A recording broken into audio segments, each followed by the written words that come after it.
This might be the best I've looked while you recorded me. No. But soon. I don't have anything scheduled late tonight. No, I know. Don't want to jinx it. Nothing's on my calendar yet. They wanted to control the schedule. No. So I get really like, I do get like, if I eat like a like late at night, I do get like, you know, like that like, but if I'm just like fully like, Excel sheets like PTSD, like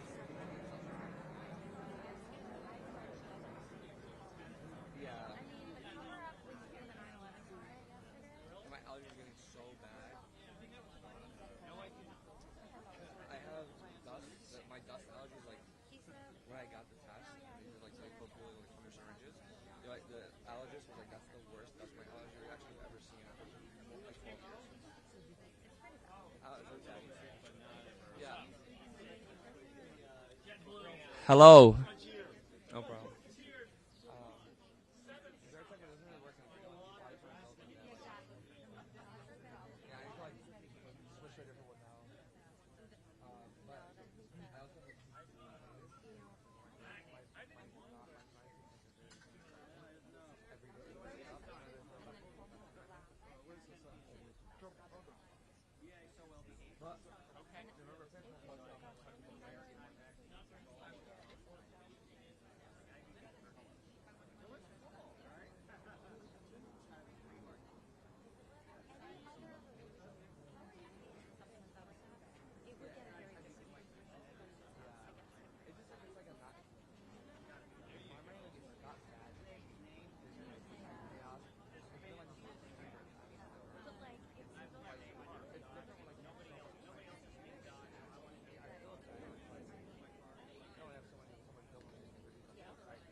Hello, Donald.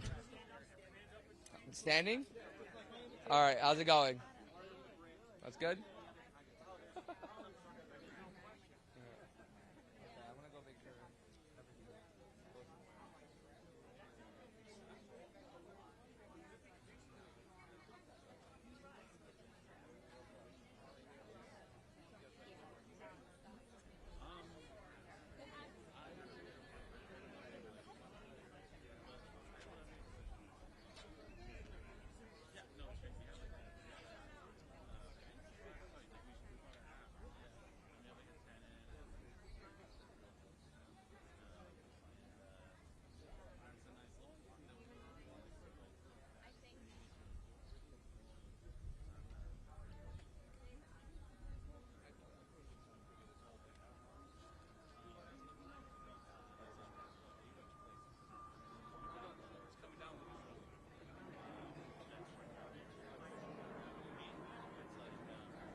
Can't put these here.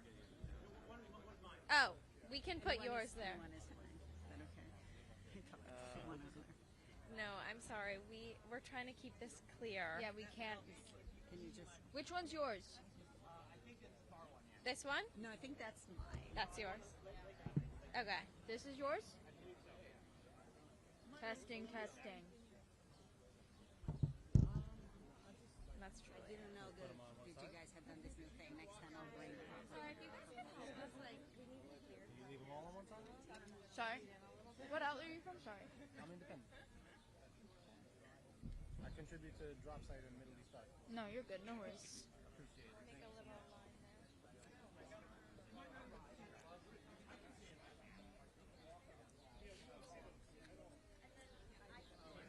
Can I do just one thing? Can I just, Penelope? Look what I'm going to do. Oh, Penelope, sorry.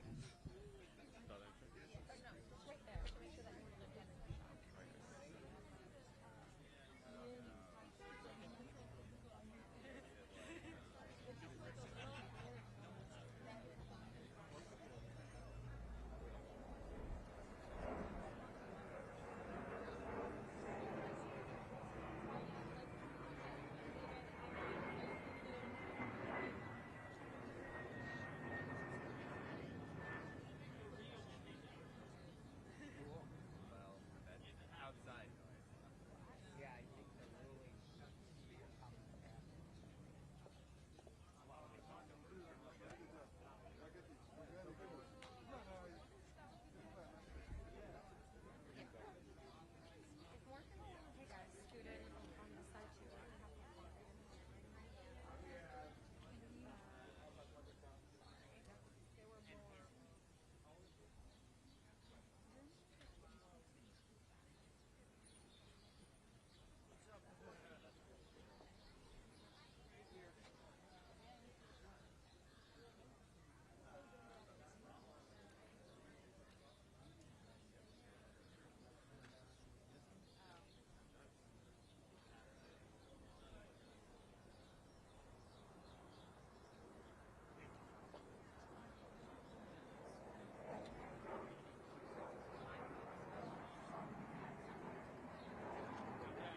Hey guys, just as a reminder, when he's going to come out of these doors, he's going to deliver his remarks, and then he's going to go into services. There's not going to be Q&A today, and it's going to be just him speaking.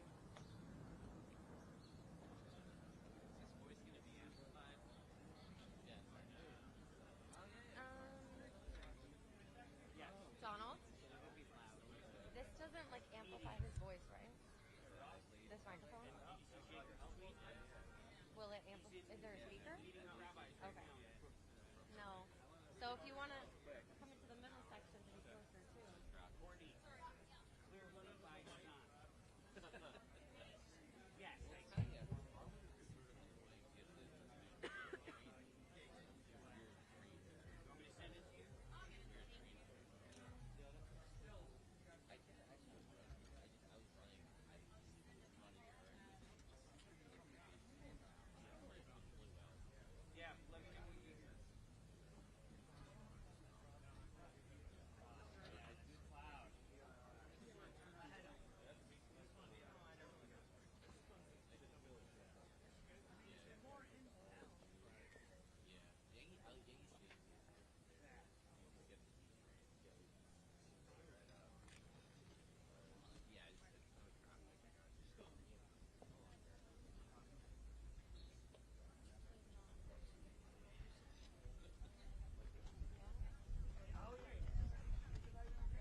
This keeps getting bigger and bigger.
2 minutes?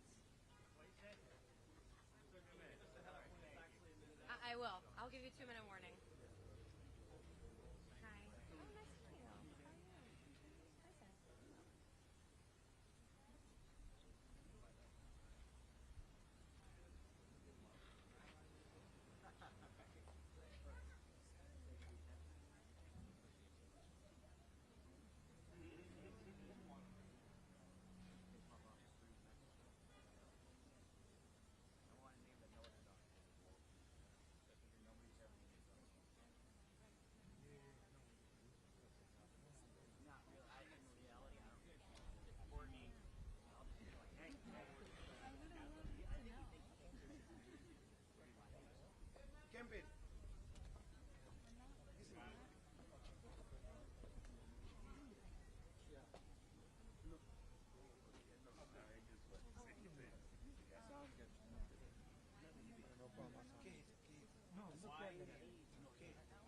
Hi, Seth.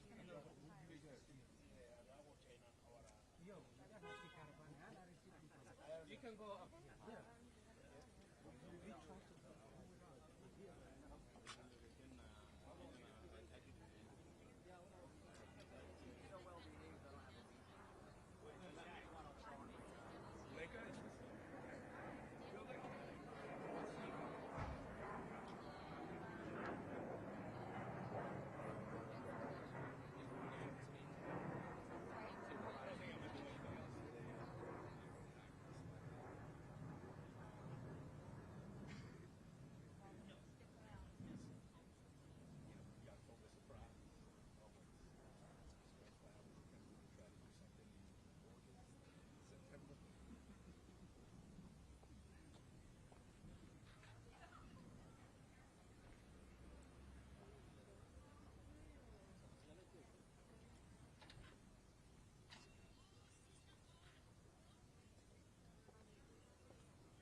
Sorry, guys. I don't have the best information. He's in there.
Six years ago, shortly after I'd announced I was running for state assembly,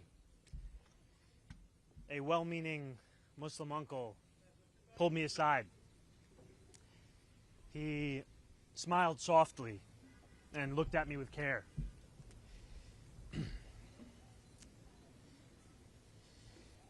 In a quiet voice, he told me I did not have to tell people I was Muslim. His eyes kind, his beard proud, and his face heavy with the implications of the unsaid.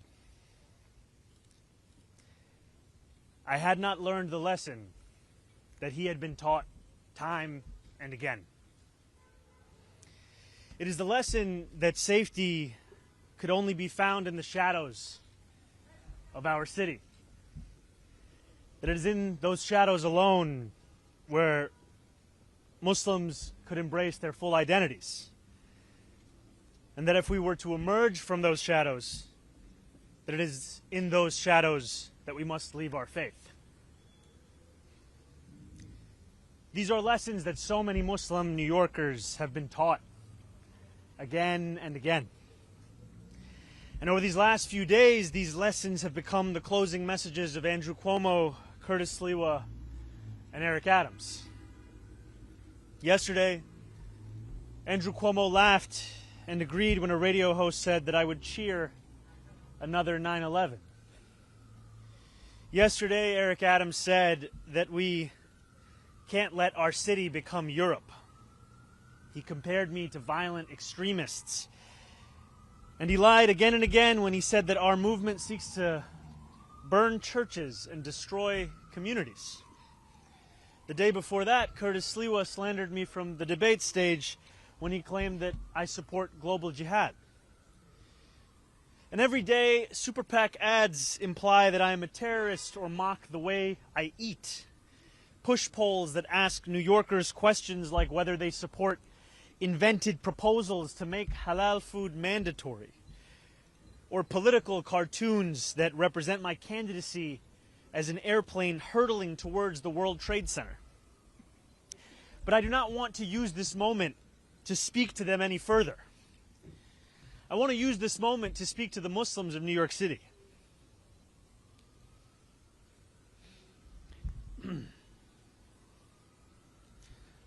I want to speak to the memory of my aunt.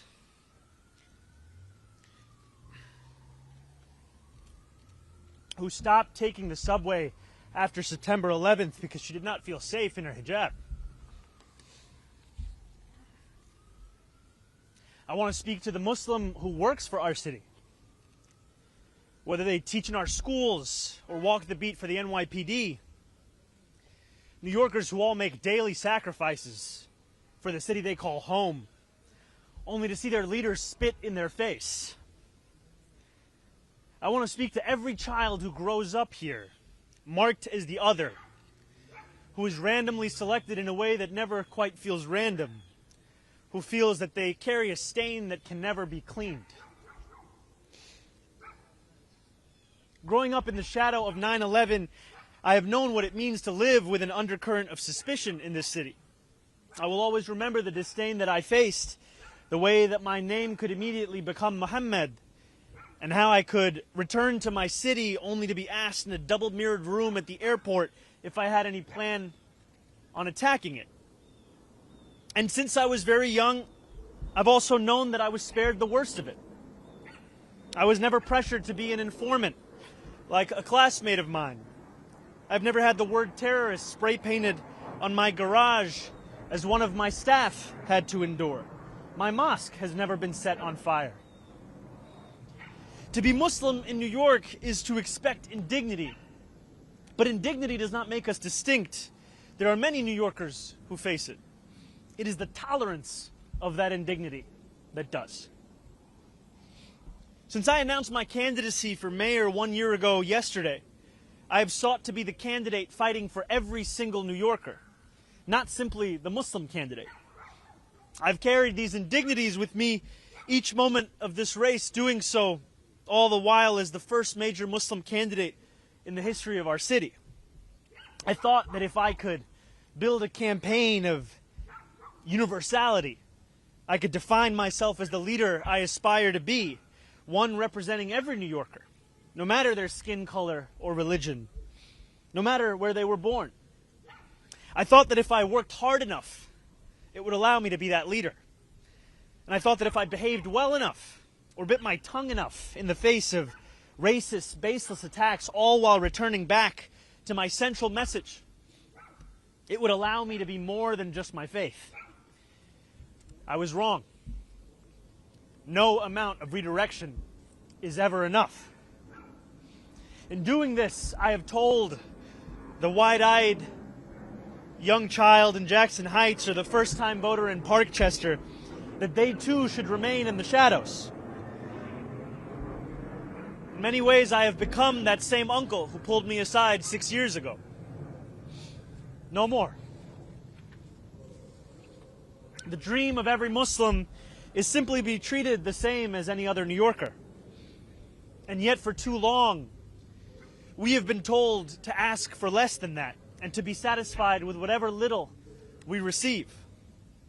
No more. For as long as we have lived, we have known that no matter what anyone says, there are still certain forms of hate that are acceptable in this city. Islamophobia is not seen as inexcusable. One can incite violence against our mosques and know that condemnation will never come.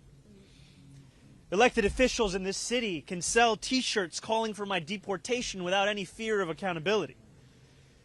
The consequences amidst this inaction are stark.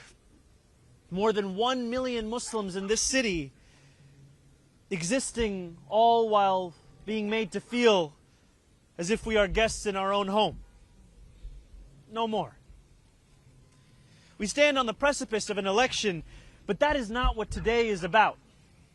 We know that in less than 2 weeks we will say goodbye to a disgraced former governor and our current indicted mayor. The bigger question is whether we are willing to say goodbye to something much larger than either of these two men. It is whether we are willing to say goodbye to anti-Muslim sentiment that has grown so endemic in our city that when we hear it, we know not whether the words were spoken by a Republican or a Democrat. We know only that it was spoken in the language of politics of this city. In an era of ever-diminishing bipartisanship, it seems that Islamophobia has emerged as one of the few areas of agreement. And while I appreciate all who have rushed to my defense over these past few days, I think of those Muslims in this city who do not have the luxury of being the Democratic nominee, who do not have the luxury of being deemed worthy of solidarity.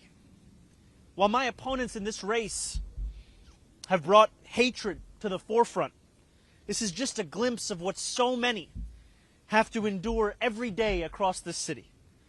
And while it would be easy for us to say that this is not who we are as a city, we know the truth. This is who we have allowed ourselves to become. And a question lies before each of us.